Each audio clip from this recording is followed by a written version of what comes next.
For over 40 years, Land Rover has been producing the Range Rover and has really become the ultimate luxury SUV.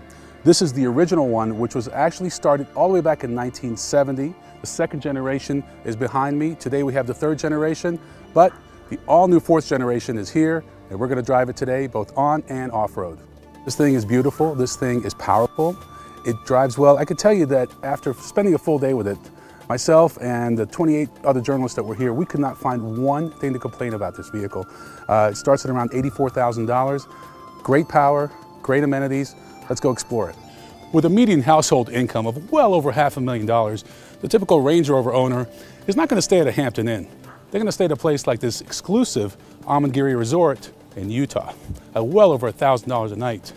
They're also going to be driving the world's greatest SUV. This is the 2013 fourth generation Range Rover, and it is just about perfect. The Range Rover has been completely redesigned inside and out. Today we're going to have some fun both on and off-road at places you probably won't go. The Range Rover has been completely redesigned, as I mentioned, both inside and out. For starters, they really simplified the IP or instrument panel.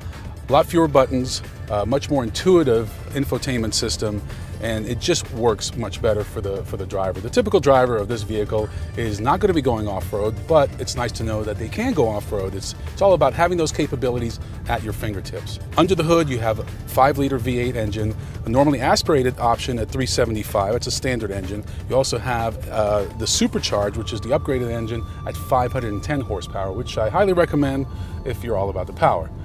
They've also improved stability, they've improved the braking. Everything about this car is all new, but the most impressive feature of all, at least for me, is that they have lightened it by over 700 pounds. That's about 12% of the body weight of the outgoing model, and that's very impressive. Because of that, you're going to get better fuel economy, better performance, and just an overall better feel.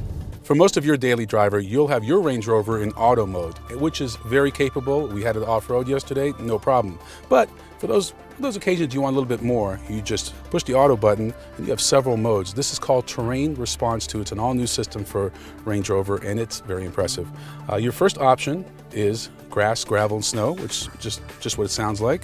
Next, you have mud and ruts, sand, and the most aggressive option is rock crawl mode. And I can tell you, if you're taking your Range Rover off-road and you're in rock crawl mode, you better call your insurance agent and make sure that you're covered. There's no question the Range Rover is one of the most sophisticated and technologically advanced SUVs on the planet. However, believe it or not, the last model, it didn't have a power liftgate. Well, Range Rover has not only addressed that. You can open it with this key fob, you can open it from inside, or of course with the button. They also have a power liftgate for the bottom half. You can see you have this split tailgate, very easy entry. Now when you're ready to close it, just push the button, voila. You can get your Range Rover 4 different ways. There's a base starting at $84,000, then you have the HSC. Both of those are normally aspirated. Then when you step up to the Supercharged, you get the 510 horsepower V8, and the top of the line is the Autobiography. That one starts at $131,000.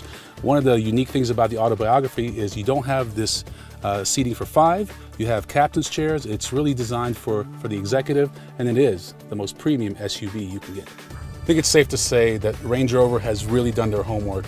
We could not find one thing to complain about this vehicle. They've really gone from kind of a premium SUV that had some quirks to just a flawless premium SUV.